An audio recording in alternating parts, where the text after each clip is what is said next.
안녕하십니까. 신인균 군사TV 디펜스 브리핑입니다. 자, 오늘도 아주 중요한 군사 무기 관련 소식 알려드리겠습니다. 57조 원.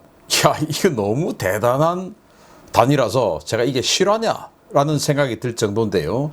57조 원어치의 어마어마한 장갑차, 보병 전투 장갑차 물량 지금 얼마 안 있으면 어느 회사가 한다라는 결정이 되는데 우리 한국의 한화 디펜스에서 만드는 AS-21 레드백의 개량형이 아주 가능성 높다라는 거죠. 그래서 이 AS-21의 가능성 또 경쟁자는 어떤 장갑차들인지 한번 살펴보도록 하겠고요. 언제 결정 나는지도 보겠습니다. 자, 이런 와중에 이 유럽에서 우리 한국의 K9 자주포에 도전하고 있는 또 그렇게 해서 시장을 나누어 가지고 있는 경쟁자 중에 하나인데 세자르, 프랑스의 세자르 자주포 이번 우크라이나 전쟁에 18문을 기증했는데 그 전과가 나왔습니다. 정말 참담한데요.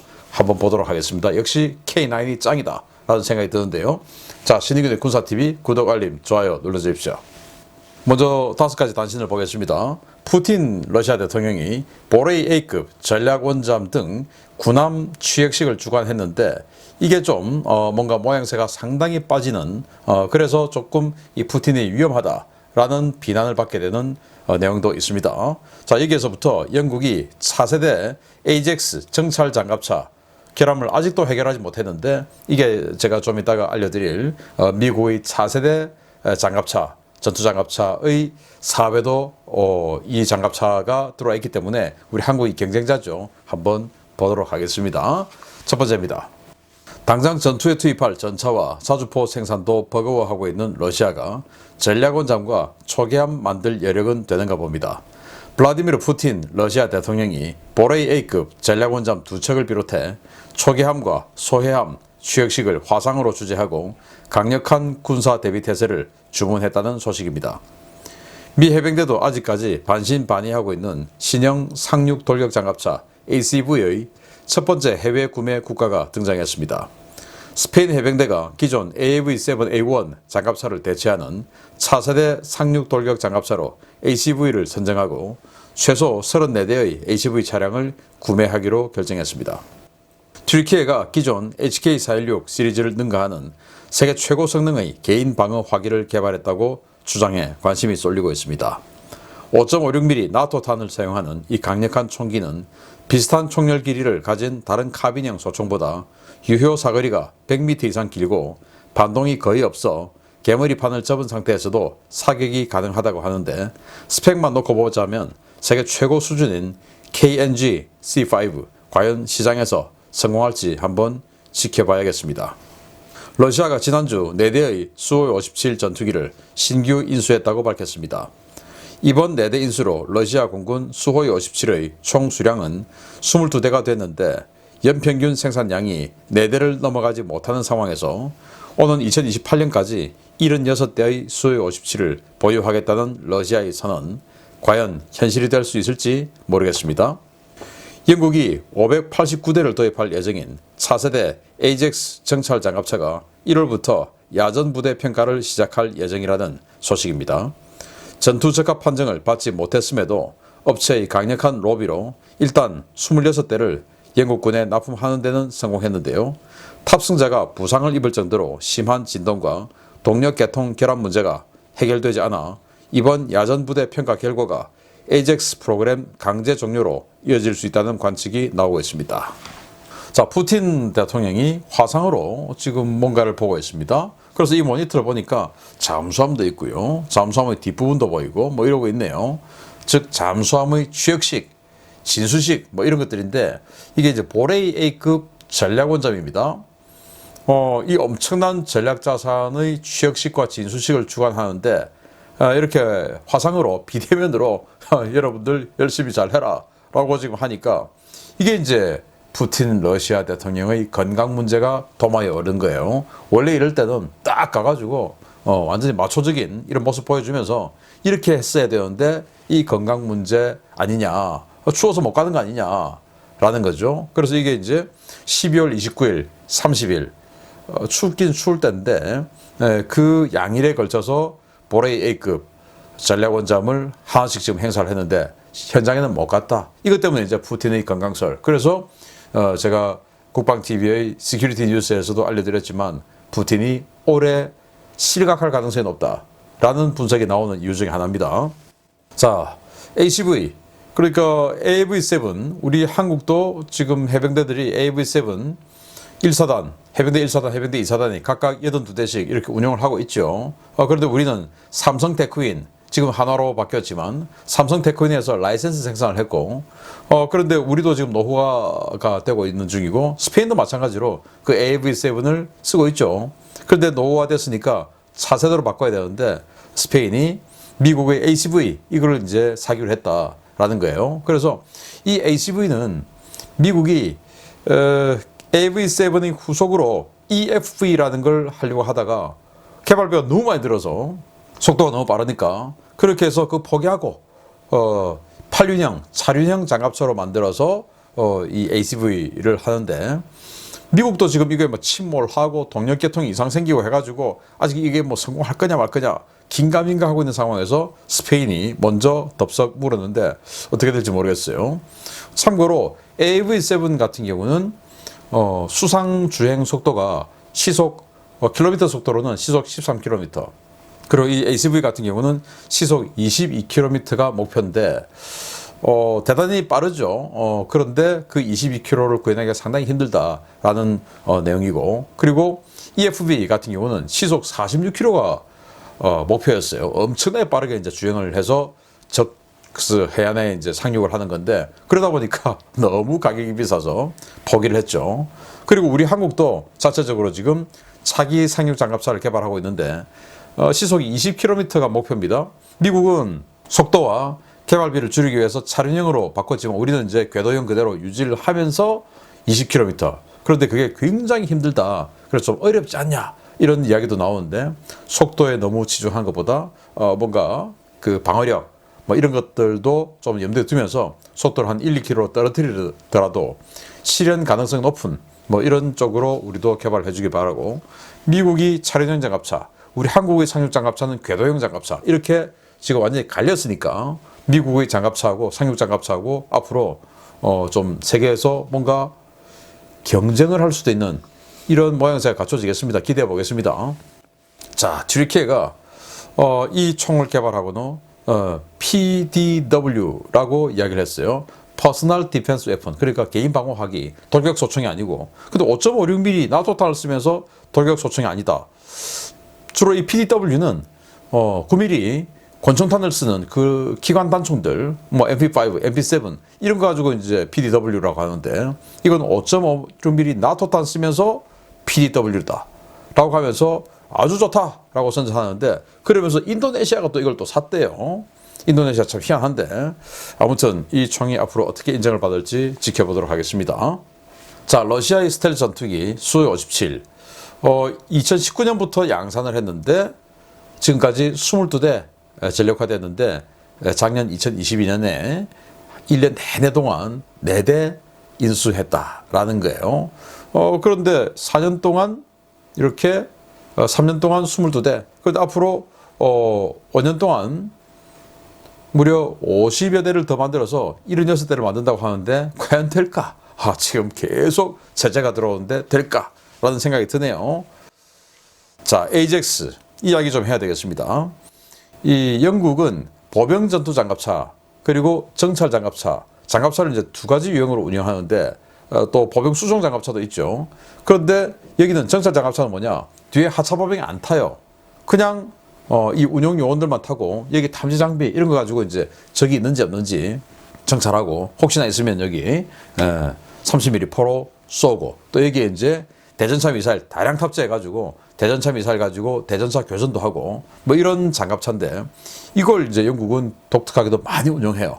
그래서 보병 전투 장갑차는 독일제 박서를 선정을 했고 그리고 이제 정찰 장갑차는 AJAX 이걸 선정했는데 이 AJAX가 동력 계통이 너무 문제가 많아서 이 내부에 타고 있는 승조원들이 그냥 부상을 입답니다. 얼마나 진동이 심한지 무슨 문제인지 도대체 모르겠지만 부상을 입을 정도로 이 동력 계통에 심각한 문제가 있어서 이거 도저히 안 되겠다 해가지고 의회에서 그리고 국방부에서는 당장 사업 엎어라라고 이야기를 했는데 군에서는 이제 그 한번 이번에 마지막으로 한 번 더 해보고 평가해보고 안 되면 이제는 포기다라고 했고 예, 이 방산업체에서는 워낙 또 세니까 됐고 그냥 계속하자 하고 배째라를 시전하고 있는 이런 상황이라고 하는데 이 AJAX 차량을 지금 이렇게 문제 많은 이 차량을 바탕으로 미국의 차세대 보병 전투장갑차에 이걸 바탕으로 만들었거든요. 그게 이제 사파전하는 우리 AS-21 레드백 장갑차의 경쟁자 중에 하나인데 이렇게 계속 문제가 생기니까 우리 레드백이 경쟁자 하나는 완전히 떼낼 수 있는 이런 여건이 되죠. 이 소식은 좀 이따 또 자세히 알려드리겠습니다. 자, 첫 번째 주요 소식 들어갑니다. 프랑스는 이번 우크라이나 전쟁 기간 중에 자국군이 보유한 세자르 자주포 76문 가운데 무려 18문을 우크라이나에 기증했습니다. 우크라이나 실전 운영을 통해 세자르 자주포 판촉을 좀 해보려던 심산이었던 것 같은데 세자르가 우크라이나군의 서방제 자주포 가운데 손실률 1위를 기록했다는 소식입니다. 프랑스가 지난 5월부터 우크라이나에 총 18문을 공여한 세자르 차륜형 자주포 대부분이 파괴되었으며 2022년 12월 28일 기준으로 남아있는 세자르 자주포는 2문에 불과하다고 프랑스 일간 르피가로가 현지 시각 12월 28일 보도했습니다. 르피가로는 프랑스 정부가 공유한 세자르 자주포가 우크라이나군의 서방제 자주포 중 가장 높은 손실률을 기록하고 있다라며 18문 중에 16문이 파괴되었으며 2문 역시 포신 마모 문제 등으로 가동이 어려운 상태라고 전했습니다. 프랑스가 르노 세르파5 트럭에 지아트사의 52구경장 155mm 곡사포를 얹어 개발한 세자르 자주포는 까면 아큐페단 시스템 다 아티오리라는 약자 그대로 트럭에 대포를 얹은 단순한 구조의 자주포로 우리가 알고 있는 일반적인 구조의 자주포와는 거리가 먼 물건입니다. 곡사포가 트럭과 결합되어 자력 이동이 가능하다는 점 외에는 일반 견인 곡사포와 똑같은 이 자주포는 트럭이 정차되면 일반 견인포와 마찬가지로 스페이드를 고정시키고 포병이 일일이 탄을 들어 장전하고 발사하는 형태로 운용되고 있는데요. 정착 후의 사격 준비, 발사 후 이동 준비에 일반 견인 곡사포처럼 많은 시간이 소요된다는 단점이 제기되어 왔습니다. 특히 세자르는 완전 개방형 야포이기 때문에 적의 대포병 사격에 매우 취약한데요. 다른 자주포들이 발사 후 즉각 진지를 벗어나 적 포격을 피하거나 자체 장갑으로 적 포격을 견뎌내는 것과 달리 세자르는 즉각 진지 이동과 포탄 방어 모두가 불가능해 생존성이 매우 취약하다는 지적을 받아왔습니다. 전반적인 생존성이 크게 떨어짐에도 불구하고 세자르 자주포의 가격은 최신 모델 기준으로 우리나라 K9 자주포의 2배에 육박하는데요. 프랑스 언론이 보도된 세자르 자주포 생존성 부족 문제를 잘만 활용하면 우리 K9 자주포 동유럽 추가 수출에 상당한 도움이 될 것 같습니다. 자, 세자르 이게 가장 최근에 팔린 게 문당 80억 원. 이야, 80억 원. 그런데 우리 K9 자주포가 에스토니아에 납품한 가격이 12문 납품했는데 문당 50억 원. 우리 K9이 훨씬 싸죠. 근데 보시다시피 뭐 밖에서 지금 이러고 있습니다. 자, 세자르는 이게 9형이에요. 6륜 트럭형이죠. 그리고 이제 신형은 8륜 트럭형인데 이 6륜 트럭형 보시다시피 여기 이 구멍들이 숭숭 있죠. 이게 포탄이 있습니다. 여기 꺼내 와가지고 이렇게 포탄을 갖다 주면 이 보병이 뒤에다가 얹어서 집어넣습니다. 그렇게 쏘니까 견인포하고 똑같은데 견인을 하는 게 아니고 그냥 트럭에 그냥 얹어 놓은 거죠. 견인포는 트럭에 끌고 가는 거고 이건 트럭에 얹어 놓은 거죠. 딱 이 차이밖에 없어요. 그런데 80억 원. 그래서 이제 동구권 출신들의 후발 나토 국가들이 프랑스가 나토의 강국이니까 프랑스에게 잘 보이기 위함인지는 몰라도 이 세자를 자꾸 사요.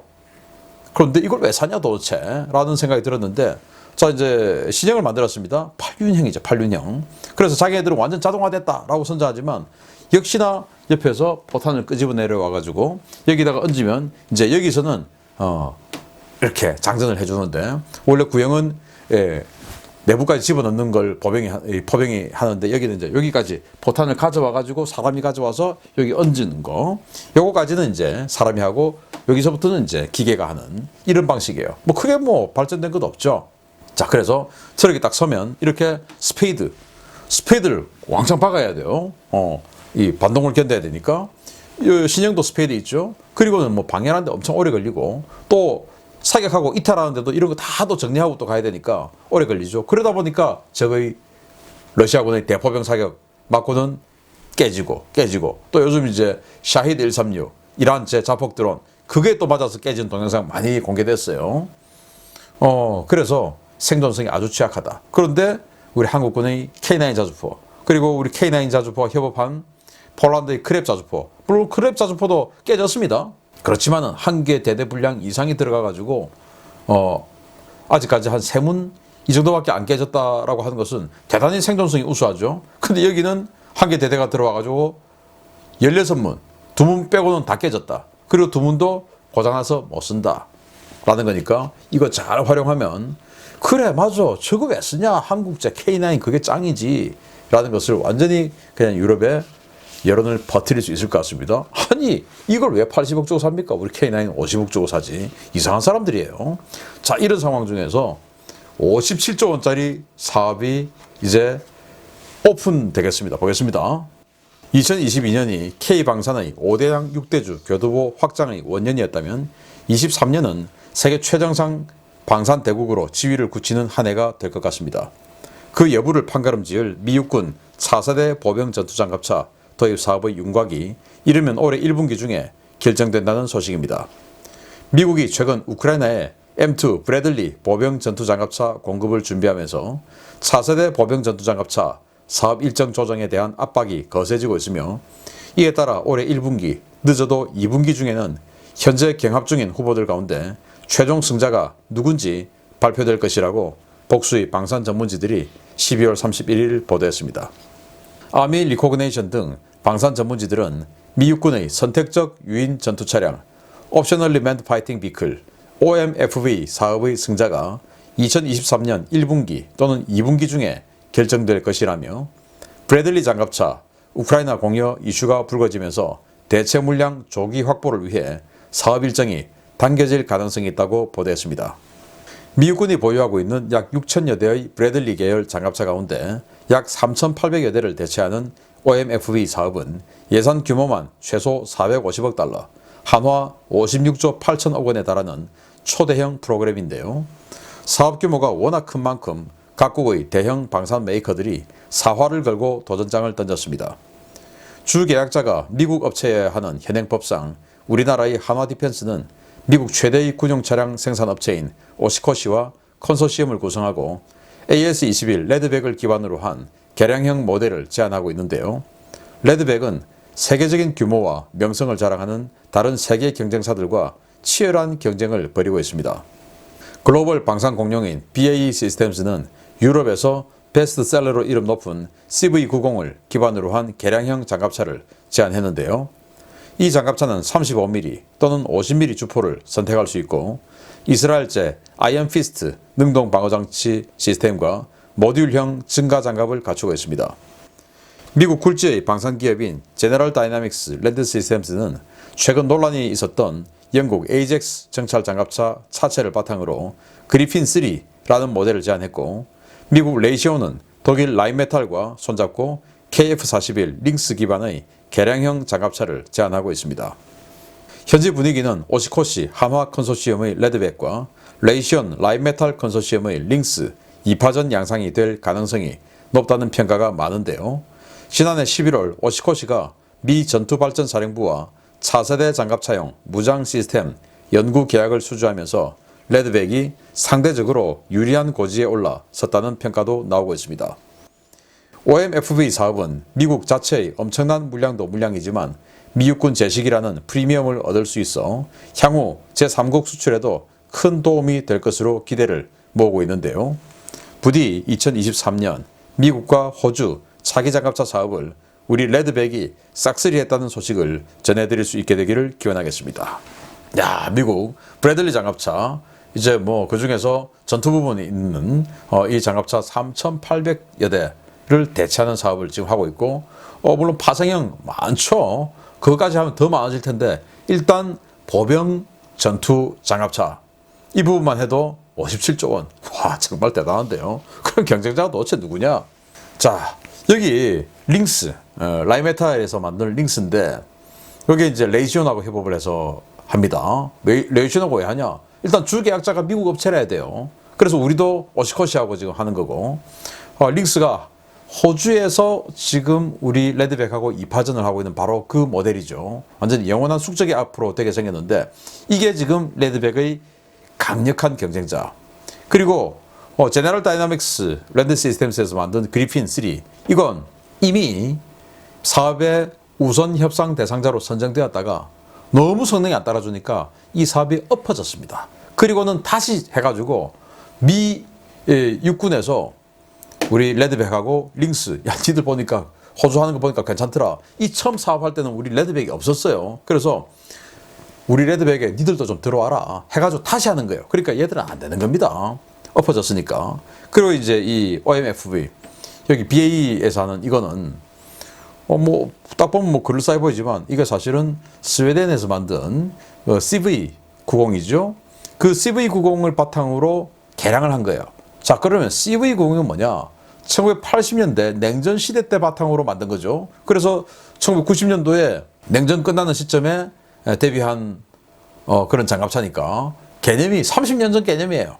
아주 노후됐죠. 그걸 지금 뭐 개량한다고 하더라도 호박에 죽어 넣는다고 수박 될 소냐라는 거 아니겠습니까? 너무 구형 베이스다. 그래서 이 우리 레드백 그리고 라이메탈 레이시온의 링스가 2파전이다라는 게 공통된 개념인데, 자, 호주에서 한 5조 원짜리 사업을 지금 경쟁을 하고 있죠. 물론 지금 호주 정부가 계속 미루고는 있지만 어쨌든 호주 5조 그리고 여기 57조. 와, 이거 진짜 되면 물론 뭐 한화가 다 핸들링하는 금액은 아닙니다만은 어쨌든 여기 있는 핵심 부품, 핵심 기술 전부 한화죠.